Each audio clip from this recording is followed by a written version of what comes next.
On behalf of the Nova Scotia House of Assembly, I would like to congratulate Lightfoot and Wolfville on their award for excellence and welcome them to our vibrant Nova Scotia wine industry.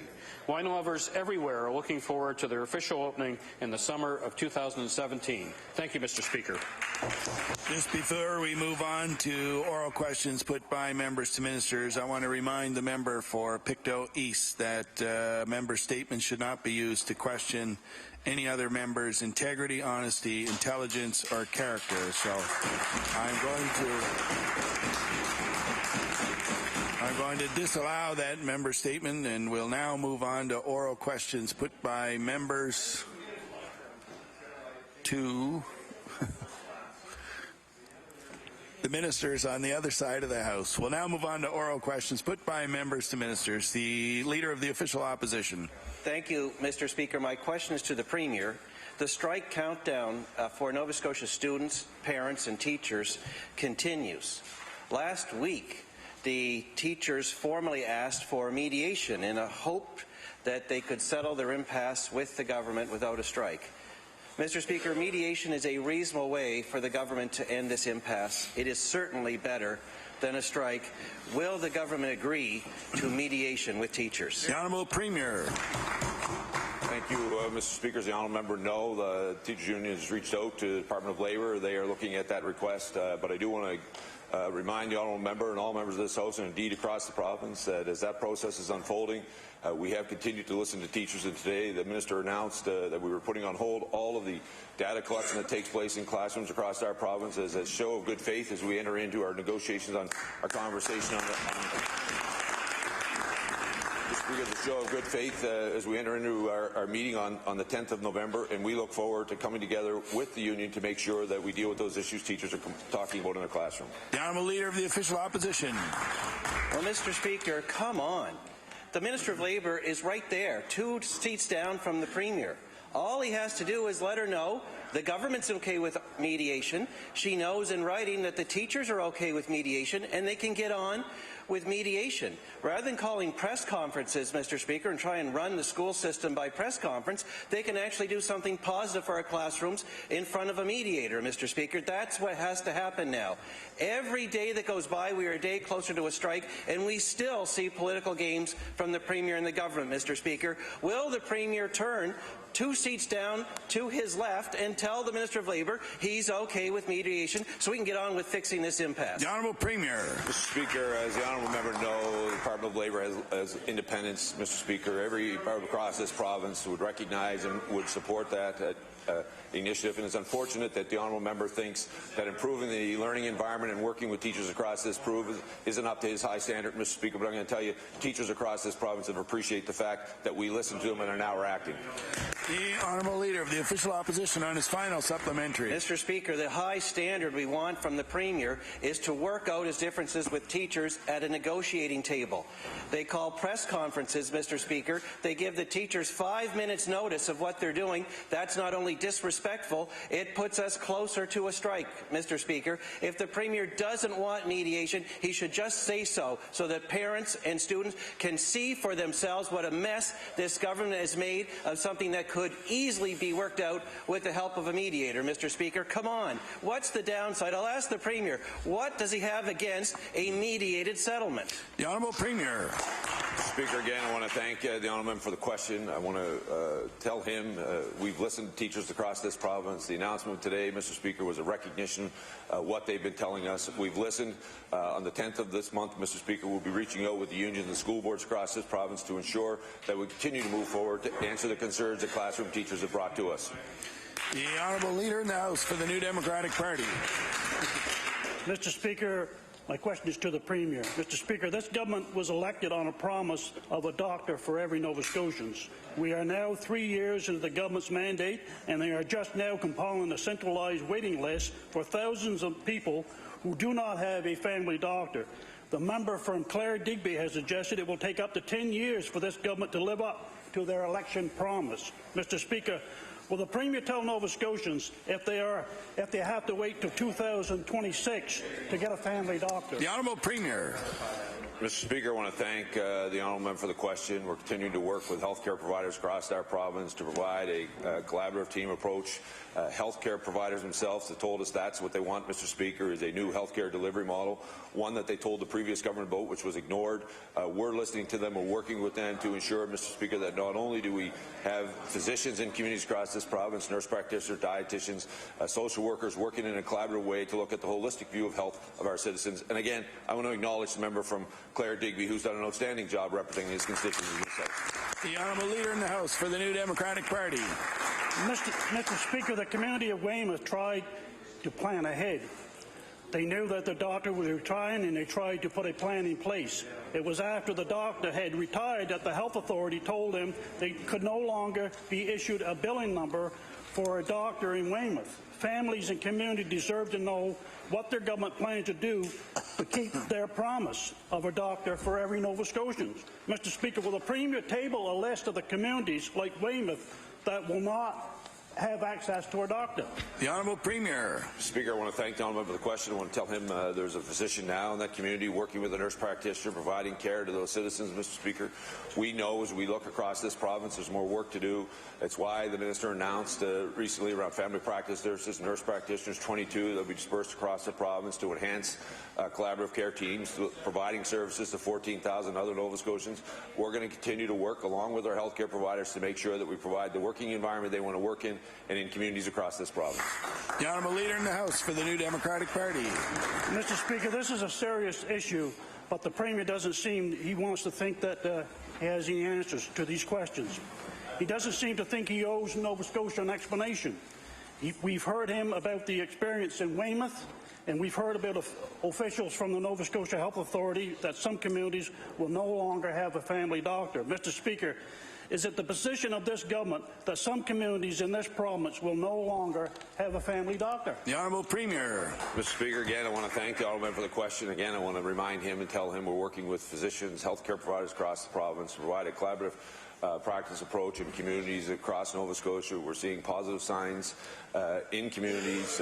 Dr. Tom Mary, who started the rural residency program, has provided a good launching pad, Mr. Speaker. It takes time for those physicians that have been out working in those communities to continue to do that. We're building on those, Mr. Speaker, and we're seeing positive news in communities. And gratefully and thankfully, Mr. Speaker, communities are more optimistic about the future of this province than the NDP. The Honourable Leader of the Official Opposition. Thank you, Mr. Speaker. The craft beer industry in Nova Scotia is being unfairly taxed. They pay a 50 cents per litre remittance tax to the Liquor Corporation, even if they don't actually use the services of our liquor stores, Mr. Speaker. That is unfair. For the craft beer brewers of the province, they are being unfairly treated by this government. They have reached out, they have asked for a fair system, Mr. Speaker, and the government is not listening. Mr. Speaker, I'd like to ask the Premier, why is he continuing to allow this unfair tax onto the backs of Nova Scotia's craft beer producers? The Honourable Premier. Thank you, Mr. Speaker. I want to thank the craft beer producers across the province who continue to provide opportunity in communities. They have reached out to us, Mr. Speaker. I've actually gone to visit a number of them. Mr. Speaker, I continue to work with them. They have reached out to us. We're working with them. We'll find a solution that works for them and works for Nova Scotia. The Honourable Leader of the Official Opposition. Mr. Speaker, I think what the Premier meant is he'd like to thank them for the money that they're required to pay to his government that they get nothing in return for. That's the problem, Mr. Speaker. They've been speaking up for 2 years about this unfair system. Mr. Speaker, they get lip service from the government. No pun meant that the beer industry gets lip service. I try and visit as many of them as I can. Mr. Speaker, they make great product. They just want to be treated fairly. The government's actually treating the wine industry much better than the beer industry, which seems to me to be very unfair, Mr. Speaker. So I'd like to ask the Premier, why does his government treat the wine industry more favourably than they do the craft beer industry? The Honourable Premier. Mr. Speaker, I want to thank the honourable member for the questions. He knows we're very proud of the wine industry across this province, craft brewers across the province who continue to employ Nova Scotians, create opportunities, invest in those communities. We have said to them we'll continue to work with them to find an option. Not every brewer in this province actually believes the solution is the same as every other one, so we're working on to find a common solution so that we can apply it across the province. Mr. Speaker, we want to thank them for their continued investment in this province and for continuing to providing such a great product, not only for the citizens of this province, for those who come into it. The honourable member for Truro, Bible Hill, Millbrook, Salmon River. Thank you, Mr. Speaker. My question today is for the Minister of Education and Early Childhood Development. The partnership established to address teachers' concerns about their working conditions is scheduled to meet for the first time this Thursday. However, this morning the Minister chose to make an announcement saying that she's suspending provincial assessments, many of which have already taken place. So, Mr. Speaker, one can only conclude that this is another example of the Minister's mother-knows-best approach to decision-making, which leads to my next question. My question, Mr. Speaker, why did the Minister decide to make this announcement today before meeting with the partnership that she established to address these very concerns about teachers' working conditions? The Honourable Minister of Education. Thank you, Mr. Speaker, and to all members of the House. I think it's no secret that I have been listening to teachers over the last few months. And it's also fair to say that those meetings that I've had with teachers have been passionate, but they have been respectful. They raised their concerns, and it became very clear that one of their major concerns was the amount of instruction time that was taken from the classroom in order to administer standardized tests. So, recognizing that, I wanted to respond. We needed to make sure that they did not feel the pressure of that, and therefore we made the announcement. The honourable member for Truro, Bible Hill, Millbrook, Salmon River. Thank you, Mr. Speaker. Well, perhaps the Minister is unaware that in this province we have a process for negotiating contracts and addressing concerns that the public sector workers have about their working conditions, and it's called collective bargaining process. The Nova Scotia Teachers Union is the organization responsible for speaking on behalf of teachers in these negotiations, but the NSTU was not invited to the Minister's announcement this morning, and in fact were not even provided until 15 minutes before the event. So my question, Mr. Speaker, is, does this Minister think it's appropriate that the union representing the teachers, 9,300 teachers of Nova Scotia, was only given 15 minutes notice of this morning's announcement? And why does she continue to try to throw the union under the bus? The Honourable Minister of Education. Thank you, Mr. Speaker. Great opportunity to stand and acknowledge, and I expect all members of the House would acknowledge that decisions that are made with respect to improvements in our school system have been for years and will continue to be made outside of the collective bargaining process. We do not need to be at the table to do what's best for kids. The honourable member for Kings North. Mr. Speaker, my question is for the Minister of Municipal Affairs. Mr. Speaker, according to Visa credit card statements obtained by our caucus, the former warden of Guysborough charged taxpayers more than $20,000 over an 11-month period, and I'll table that. Over 9,000 was for flights, over 10,000 was for hotels, and over 1,200 was for taxi rides. Almost 3,000 was for meals in restaurants. My question for the Minister is this: does the Minister believe this is an appropriate use of taxpayer dollars? The Honourable Minister of Municipal Affairs. Thank you very much, Mr. Speaker. I thank the member for the question. What we need to focus on as a province is ensuring that there is a standardized regulatory framework around expenses across the province, Mr. Speaker. A big challenge that has arisen to the forefront during this conversation is that each municipal unit does have different rules around expenses and reimbursements, and we think it is absolutely critical to get everybody on the same page, have a standardized set of rules, Mr. Speaker, and we of course want a big part of that to include having all municipal expenses put online for public consumption so that the public can properly assess and judge where those expenses are and if it's worth their while. The honourable member for Kings North. Thank the Minister for that answer. Mr. Speaker, on July 15th, 2011, in documents that I will table here, the warden charged $41 for meals at Daryl's restaurant in Halifax, $23 and $18. Yet in the claim for July 15th of that day, there was a per diem charge for breakfast, lunch, and for the day, totaling $84. My question for the Minister is: does the Minister believe that it's okay to double dip on meal expenses? The Honourable Minister of Municipal Affairs. Thank you very much, Mr. Speaker. Of course not. All of us hold ourselves to the highest standard when it comes to expenses in our own constituencies, and of course we want municipalities and their elected officials to hold themselves to that high standard, Mr. Speaker, which is why we want to ensure there's a standardized set of rules and that all election expenses are put online for public consumption so that we can have a system of expenses in this province that the public can have great confidence in. Thank you very much. The honourable member for Inverness. Speaker, a question for the Minister of Municipal Affairs. I hear the Minister's answers, and it's clear that he wants to fix things going forward, but it's also very clear that he's not really interested in looking at what's gone on in the past. So, Mr. Speaker, another case, a statement in the name of Barry Carroll, the CAO of Guysborough, contains a $278 purchase at a luggage store on Spring Garden Road in Halifax.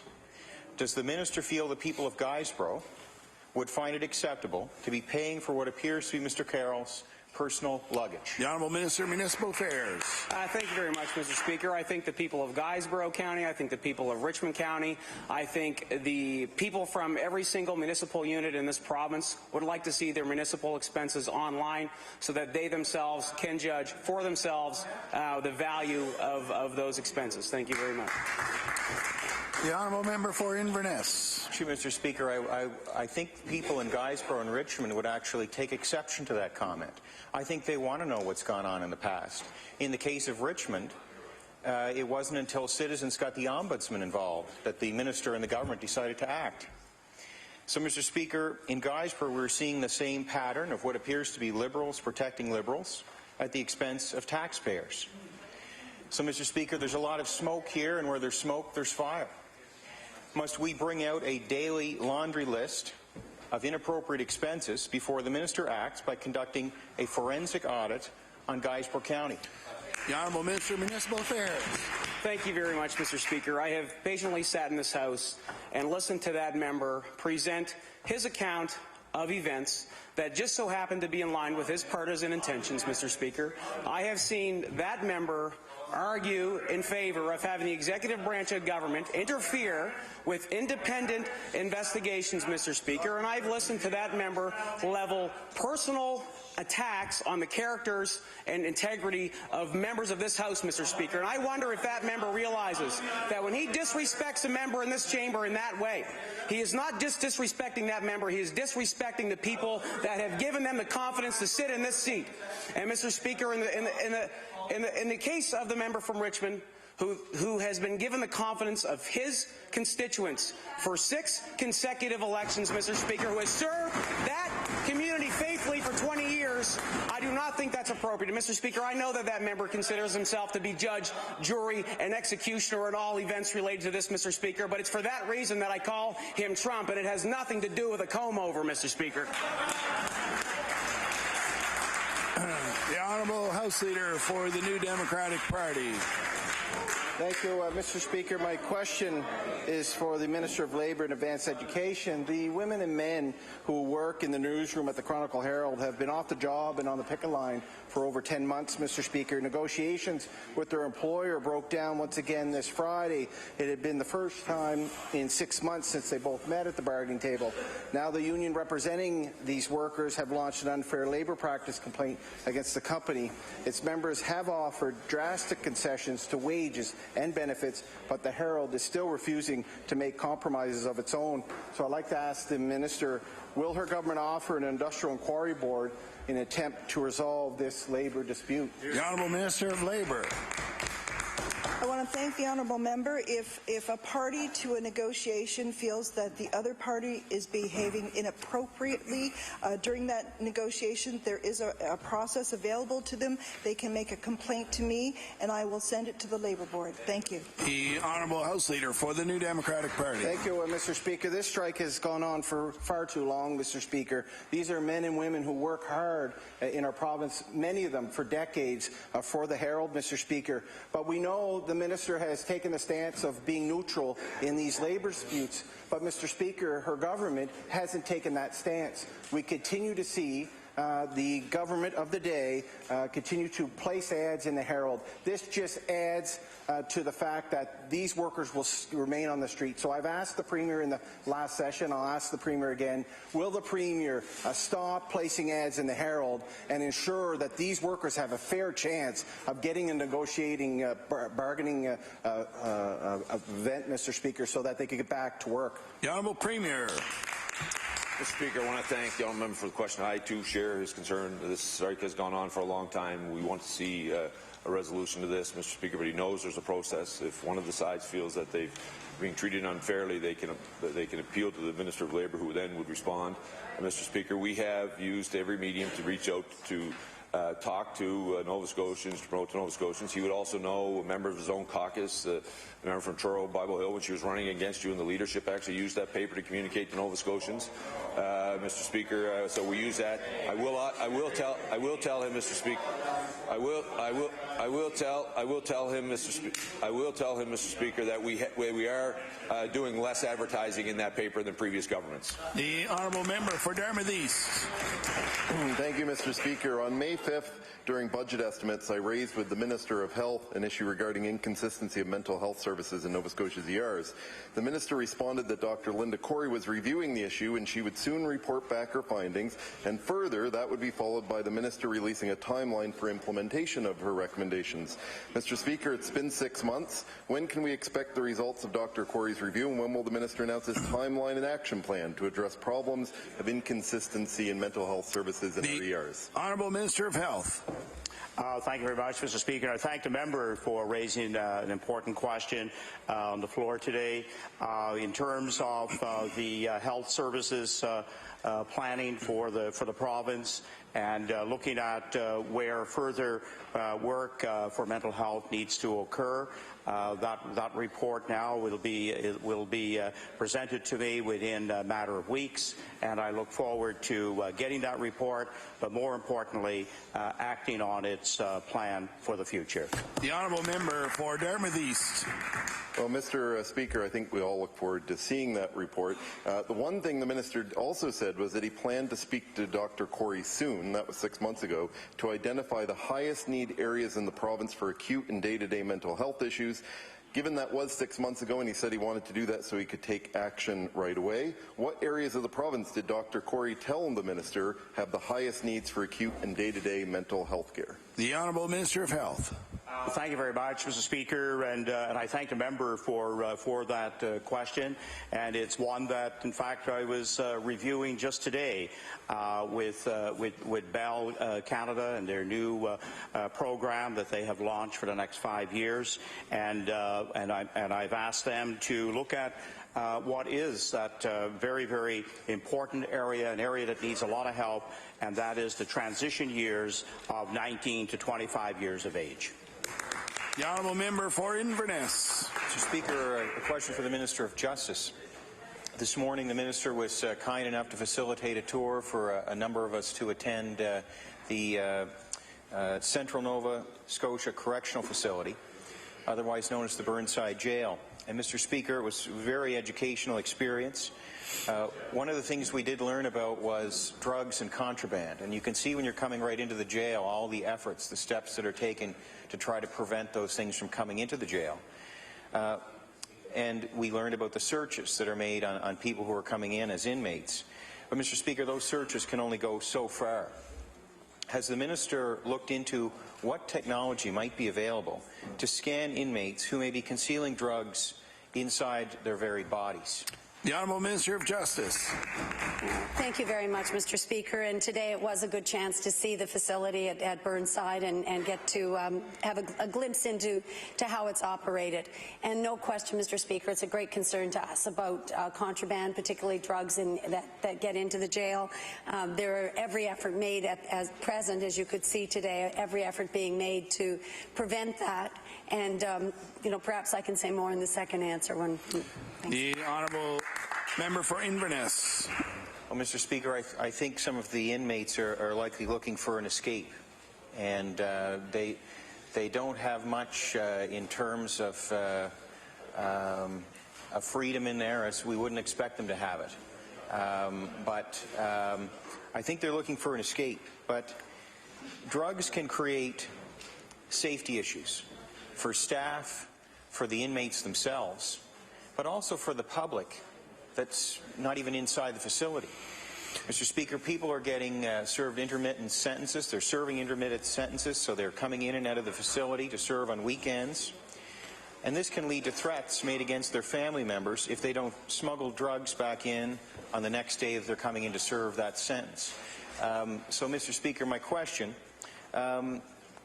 would the Minister have a closer look at what technology is available? The Honourable Minister of Justice. Yeah, thank you very much, Mr. Speaker, and that's certainly something that we will be doing and looking at what is the best standard across the country. We'll be looking as well at what the federal penitentiaries are doing to see if we can stay in line with the security measures there.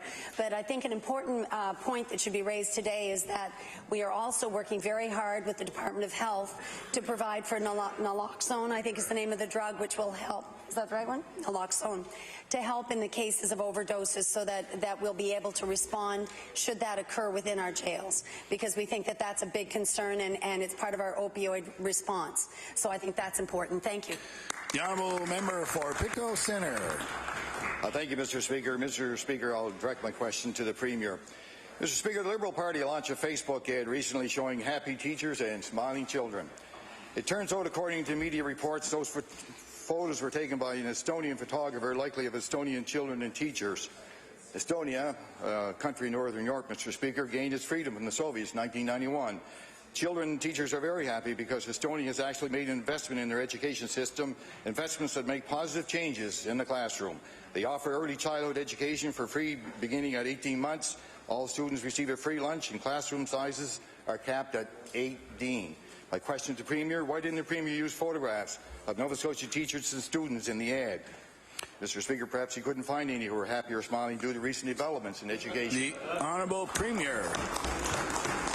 Speaker, I want to thank the Honourable Member for the question. I want to acknowledge the great work being done by the Minister of Education. I want to acknowledge the teachers across this province, Mr. Speaker, who are standing in front of our students each and every day, doing what, Mr. Speaker, inspiring them to reach their full potential. We'll continue to work with them. I'm proud of the fact that since coming into government, we've continued to invest in classrooms. We've capped class sizes. We work with teachers to reduce outcomes. We've acknowledged, Mr. Speaker, there's more work to do. I'm proud of the fact today that the government responded to what we were hearing from teachers, and I'm looking forward to the meeting on the 10th of November when the union, school boards and the Minister can continue to work to make sure that we're improving the learning environment across the province. The Honourable Member for Pictou Centre. Mr. Speaker, for the past 2.5 weeks I've been talking about cutting the power cord to Tynet Power School, giving resource teachers a chance to work with struggling students, looking at an attendance policy that's meaningful, putting a discipline policy in that has teeth in it. I'm glad they're listening, Mr. Speaker. Mr. Speaker, the advertisement features stock product, and the ad was done by an out-of-province vendor. My question to the Premier, why did the Premier choose to paint a happy picture with Estonian photographs rather than getting back to the table to avert an education strike? The Honourable Premier. Speaker, I want to tell the Honourable Member, parents across this province are very pleased with the classrooms our kids in. They know there's more work to do with them. I'm very proud of the fact that the Minister is working out with the Teachers Union President and our colleagues. Looking forward to going back to the table. The announcement today, Mr. Speaker, was a show of good faith on behalf of our government to the union, that we've listened to teachers, that we've listened to what's happening. We know there's more work to do, and we're looking forward to the conversation to make sure that we continue to improve the learning environment across this province. The Honourable Member for Chester St. Margaret's. Mr. Speaker, my question is for the Minister of Environment. A recent article in the Halifax Examiner called "Muzzling the Forest Keepers" raises serious questions about censorship in her department. The article claims that an ecologist in the Protected Areas branch was reprimanded following a presentation he gave in 2014. The presentation contained a slide that questioned the sustainability of forest harvesting. Apparently, the Associate Deputy Minister of DNR was upset when he saw the presentation and contacted the ecologist's boss, and I will table that, Mr. Speaker. So my question to the Minister is, was a member of her department reprimanded after raising concerns about forest harvesting? The Honourable Minister of the Environment.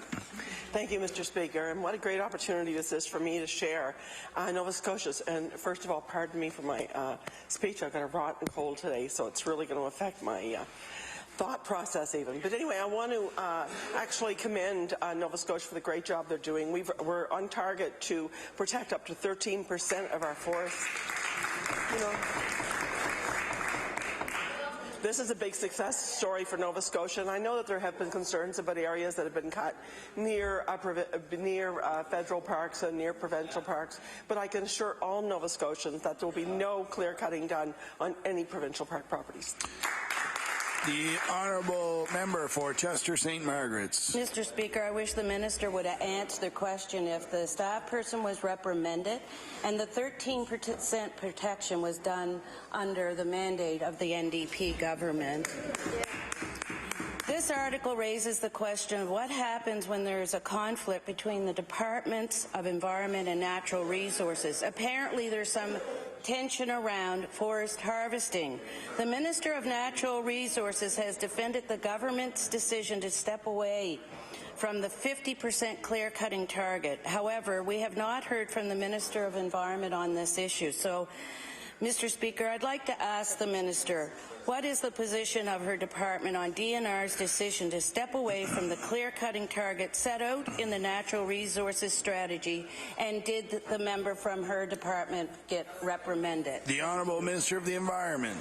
Mr. Speaker, I fail to understand why the member opposite would even bring up what my position is on the DNR topic. It certainly isn't something that I'm certainly going to respond. And as for the member, whether they be reprimanded or not, that's an HR issue, and certainly not one for this House. Thank you. The Honourable House Leader for the official opposition.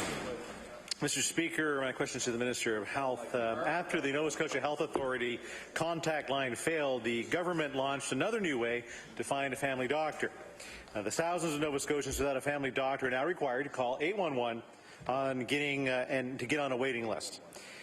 There are a number of issues with this. The fact that the situation is so dire that we need a provincial list for the first time ever, that is a sign that there is a serious problem going on. The second is that this service is meant to assist people with medical questions only. So my question to the Minister is, what is the average wait time for those seeking medical advice since this policy was incorporated? The Honourable Minister of Health. Thank you very much, Mr. Speaker. I think as the member may know, but wanting to bring further clarification to 811. 811, of course, is an entry to be able to get direct medical information. It's proven itself over the last number of years to be very, very valuable, preventing especially visits to the ER that aren't necessary. And 811 is also an entry point now to register your name if you do not have a family doctor and want to register and be on the list when one is available. The Honourable Member for Argyll-Barrington. We want everyone in Nova Scotia to have a doctor, just like the Liberals promised in their election campaign. But this is the first time ever we've had to create a true registry of people without a family physician. A constituent that we know waited more than an hour on the line last week waiting for medical help. It makes you wonder if there's an issue with understaffing or if 811 is no longer delivering on its mandate. So my question to the Minister is, will this newly added service result in additional resources and staff added to the 811 mandate and budget in order to do the work that you've asked them to do? The Honourable Minister of Health. Thank you very much, Mr. Speaker. And that was the first decision in terms of using 811 as an entry point for registering for a family doctor. Also, it is helping us identify those areas that do have the highest need. We don't always have that full information available, and it also helps to prioritize what areas will get family doctor, and we did add resources to 811. There is a means and a mechanism to go to different information sources through 811, and it may be just a matter again of familiarization with that process. The honourable member for Sydney River Myra Lewisburg. Well, thank you very much, Mr. Speaker. Mr. Speaker, my question through you is to the Minister of TIR. Mr. Speaker, as I said in the past, the Minister has been kind enough to attend a couple of meetings in the community of Grand Myra South to talk about the conditions of the road in that area. And Mr. Speaker, after the last meeting, the plan was to go back and look at what is possible to be done in the next construction season for that road. And I would wonder if the Minister could inform us and the people of Grand Myra South what is the action plan for that road. The Honourable Minister of Transportation. Thank you, Mr. Speaker, and I thank the member for the question. Grand Myra South is a road that certainly has received an increased priority for the department for local representatives Roy McDonald and Gerard Jessam, who the member knows very well. There's no doubt about it with the amount of buzz in the community and the amount of things that are happening on the Grand Myra South side of the river. There is a significant amount of work required for Grand Myra South. We've done a tremendous investment in Grand Myra North last season, and we're certainly looking at an increased amount of attention and work on Grand Myra South, Mr. Speaker. It's certainly needed, and with respect to this road, we're fortunate that we can take the politics out of this. This is an important road for that region, and we're going to get a lot of work done here in the 2017 capital season. Thank you. The honourable member for Sydney River Myra Lewisburg.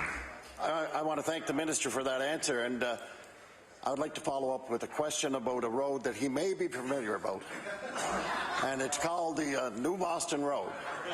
And my question to the Minister is, would he have his department at least look at what we call the Albert Bridge end? There's quite an incline as you go up that road up to New Boston, and it is a safety concern in the wintertime with buses and other people traveling on that road. So in past conversations, we haven't been successful in getting the whole road paved, but I would like him to consider the incline as a part of a paving project for safety concerns. The Honourable Minister of Transportation. Thank you, Mr. Speaker, and we all know that this is the one that the member has brought to the floor of the House many times, and his colleague have done as well on his behalf. Mr. Speaker, the New Boston Road certainly is a pretty solid, relatively solid gravel road, and I know that the member and others have pushed to have that paved. However, the volumes are extremely low, so it's tough to get it on that priority list now. However, the member brings up a different aspect of that, and that's certainly with respect to safety. So I know that Gerard, Roy, and myself would be happy to get out and take a look before the winter season hits, and if there's something we can do to improve safety, then obviously we'd look at that in the very near future. Thanks. The honourable member for Halifax Needham. Mr. Speaker, my question is for the Minister of Community Services. In the summer of 2015, the non-profit Harbour City Homes in Halifax Needham sold 9 of its buildings to private owners. 34 affordable rental units were lost in order to finance repairs on its other buildings. The remaining tenants have been left in a state of great uncertainty. They were not aware of the financial straits of their housing nonprofit and are still waiting to receive updates that were promised to them. It's not known if more tenants could lose their homes. So I asked the Minister, what is this government doing to ensure that these residents receive the information they need about the future of their housing? The Honourable Minister of Community Services. Thank you, and I thank you for the question. I actually met with tenants of Harbour City homes about a year ago and assured them that we would work with them as a department to provide whether it be rent supplements or other housing options within an area that they wanted to choose to live into. As you know, Harbour City is privately owned. Housing Nova Scotia had looked at what the viability was of saving some of those units. There was a lot of work that needed to be done, but we have worked closely not only with the tenants there, but also with the tenants of the Brunswick Street nonprofit housing, of which Housing Nova Scotia actually took over and has now assumed those mortgages so that that affordable stock isn't lost in Halifax Needham. The honourable member for Halifax Needham. Well, Mr. Speaker, perhaps it's time for the Minister to have a follow-up meeting, and I'd certainly be happy to join her at that, because they are still waiting and wondering a year later, including experiencing frustrations that they don't have a voice at the level of the board. On Thursday, the Minister argued that working with private developers is the way to improve affordable housing in Halifax, and I recognize that private developers are part of the solution, but they're not the silver bullet. HRM's housing needs assessment housing needs assessment stated that 20% of households in the municipality fall into the first two income brackets and require non-market housing, but only 4% of the supply is non-market. So we need to both increase the supply and protect current units. So I asked the Minister, what is her government doing to ensure that more affordable rental units are not sold off and lost to the private market? The Honourable Minister of Community Services. Thank you, and I thank you for the question. And I believe the member from Halifax Needham just clearly and distinctly reiterated the difference between her party's position on affordable housing and ours. Mixed use, mixed income, as it is all over North America, is the wave of the future for affordable housing.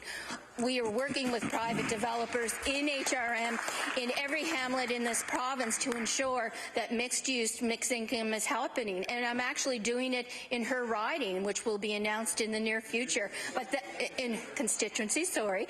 But that is the wave of the future for affordable housing in Nova Scotia, and that, combined with rent supplements, have resulted in a 10% decrease in the last year. The Honourable Member for Pictou West. Thank you, Mr. Speaker. My question through you is to the Minister of Transportation. Pictou West has many dirt roads. In fact, Mr. Speaker, I believe I received more calls about dust control than snow removal. Given the fact that climate change is our reality and we have witnessed one of our driest summers ever, is the Minister considering increasing the budget specifically for the application of chloride on dirt roads? The Honourable Minister of Transportation. Thank you, Mr. Speaker, and I thank the member for the question. Obviously, the idea of dirt roads and gravel roads is one that's been discussed many times, many different opportunities here in the House, and I know that MLAs on all sides of the floor have a significant issue with gravel roads, and as the member would remember, we've been advancing an idea of capitalizing these gravel roads and getting them out of the operational component of TIR into the capital plan, which will certainly help make those investments. And again, once you do that and make those that transition into the capital plan, then obviously the things like chloride treatment, brush cutting, all the services, ditching, all the services that go along with maintaining and strengthening the gravel roads will be part of that. So we are very aware of the challenge with gravel roads in this province, and I can assure the member that our department's working on solutions. Thanks. The Honourable Member for Pictou West. Thank you very much, Mr. Speaker, and I thank the Minister for those answers. The overgrowth of trees, brush, and other vegetation alongside of the roads in Pictou West this summer quickly became a safety hazard. My office received calls from residents who didn't even want to walk or bike in fear of being hit.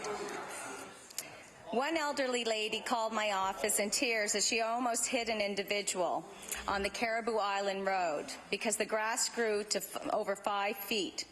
Mr. Speaker, I know that many of us heard similar stories throughout the province this year. So my question is, does the Minister have a specific plan to invest in increased manpower and equipment to properly deal with the safety issue for next summer? The Honourable Minister of Transportation. Thank you, Mr. Speaker. I thank the member for the question, and the answer certainly is yes. Back to the original answer to the member's first question, this is about the gradual decaying and the deterioration of the thousands of kilometres of gravel roads that we have that really have remained untreated and uncared for in a major way for the last number of decades. And that's no fault of any particular government, Mr. Speaker. It's just the broad expanse of our gravel network here in the province. There's a lot of work to be done, and it's at the tipping point now where we've got to treat not only the road surface and the road bed, but get at the brush cutting and the ditching and the major components of these gravel roads that make them safe and passable. So I certainly hear many stories similar to what the member had mentioned with the brush cutting, and that's why we have to get to a different plan and capitalize those roads that we can get to work right away beginning in 2017. Thanks. The Honourable Member for Northside Westmount. Hey, Mr. Speaker. Mr. Speaker, my question is to the Minister of Labour and Advanced Education. Mr. Speaker, yesterday we sat in law amendments to hear people talk about the flaws of Bill 161, Construction Project Labour Relations Act. We were told that Cape Breton, whose tradespeople will be greatly affected by this bill, were never consulted in the bill process. The bill was stayed at law amendments and brought back to the department for consideration. Not 2 hours later, Mr. Speaker, we were told that the bill was to be brought back to law amendments today. My question to the Minister, is there any way to treat the people in this province, send them away thinking the bill would be considered in law amendments, and put it back on the table before these people even got home? Mr. Speaker, how much consideration could be done in that 1 hour? The Honourable Minister of Labour. Thank you, Mr. Speaker. I know it's not normal practice to answer a bill that's a question about a bill that's before the House, but I'm really happy to answer this one. In fact, many times during the process leading up to the bill being tabled in this House, we asked the stakeholders many times during the drafting, during the review process, whether... Order, please. The Honourable Minister of Labour. Whether there were other people that should be consulted, whether there are other groups that should be consulted. Several were identified. We reached out to them. With respect to the Cape Breton Trades Council, we asked whether they should be part of the group working on the legislation.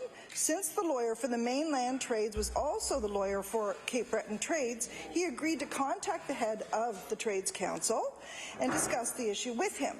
We were advised the Cape Breton Trades Council was not interested in being involved directly. They did prefer to have the legislation, however, cover Cape Breton in case it would be of use to them later. The Honourable Member for Northside Westmount. Mr. Speaker, those presenters and the people at home had hoped the Department would reconsider this bill and not include Cape Breton, as the Minister just said. Because Cape Breton does their negotiations with their tradespeople, Mr. Speaker, but they were thrown in anyway. My question to the Minister, is this the way this government thinks it should negotiate with labour groups in this province? The Honourable Minister of Labour. Mr. Speaker, multiple drafts included the Cape Breton project. At any time, their lawyer could have objected. We were told that they were fully aware of this project and they were in favour of it. Thank you. The Honourable Member for Dartmouth South. Thank you, Mr. Speaker. My question is for the Minister of Justice. In September, a riot at the Waterville Youth Correctional Facility had raised serious questions about the procedures and practices in place for staff and youth at the facility. The president of NSGEU has said that workers were aware of potential safety hazards prior to the riot. However, staff pointed out that the Occupational Health and Safety Committee had not been working, which left concerns unaddressed, and I'll table that. So my question to the Minister is, why were workers' concerns going unaddressed in the Waterville Youth Correctional Facility? The Honourable Minister of Justice. Thank you very much, Mr. Speaker. And since that time, we've certainly received a report about what had happened. That's been posted on our website and made available to everybody. The Occupational Health and Safety Committee there does meet on a regular basis 3 or 4 times a year, so we know that it isn't inactive. And we have agreed to work with the staff there to ensure that all of their concerns continue to be met. The Honourable Member for Dartmouth South. Mr. Speaker, I am concerned that the Minister and her department may not know what issues need to be addressed until after an incident has taken place. The Minister recently had to request the removal of handcuffs from a female inmate in hospital after the woman had already spent time shackled to her bed. At Waterville, a riot had to take place before the department decided to take action. Mr. Speaker, if I had not brought the lack of segregation data to the Minister's attention, I'm not certain that would have been on her radar either. So I would ask the Minister, with all due respect, when will she stop being only reactive and start being proactive to address the ongoing concerns in her department? The Honourable Minister of Justice. Very much, Mr. Speaker. And I think one thing that's really important to note while we're talking about Waterville is that Waterville's been open almost 30 years and has never had an incident like they had this summer. It never happened. It's extremely unusual, and they have a wonderful system at Waterville. It's not a place where they're all locked up. It's a place where they have direct supervision. They actually, all through the day, mingle and work and live their lives with the youth workers who are there. And so it's has worked well for many years. It's in fact the standard of care, the right type of supervision for youth, and I'm very proud of the facility at Waterville. Thank you. The Honourable Member for Pictou Centre. Thank you, Mr. Speaker. Mr. Speaker, my question is for the Minister of Community Services. Mr. Speaker, the following question is a result of a couple of constituents that dropped by my office recently at different times but with the same problem. They are on income assistance. They tell me if they can find an apartment, they are eligible for $535 per month. However, if they are renting a room in a house where they share a bathroom and a kitchen, they'll only receive $223 per month. Mr. Speaker, it is virtually impossible to find a decent apartment for $535 per month that includes power, heat, etc. My question to the Minister, why is there such a discrepancy between the funding available to people attempting to find a clean, decent room to live compared to a rundown apartment? The Honourable Minister of Community Services. Thank you, Mr. Speaker, and I thank the member opposite for the question, and I think he highlights perfectly the need for transformation within the system.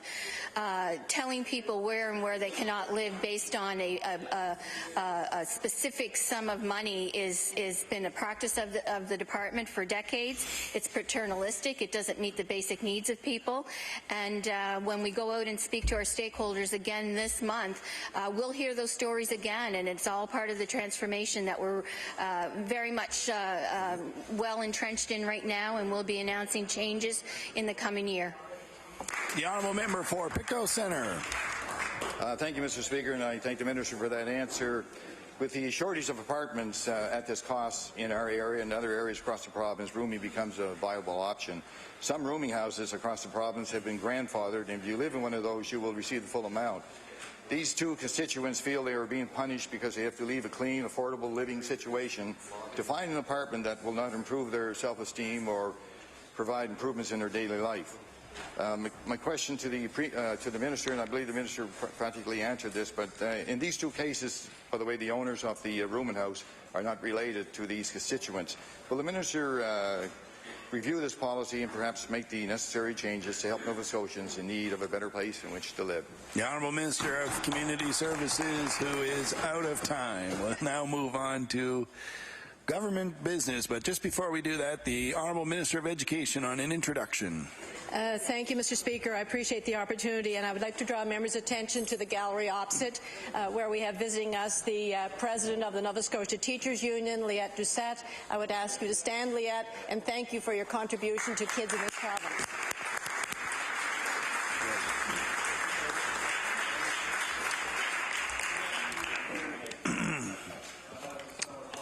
The Honourable Government House Leader.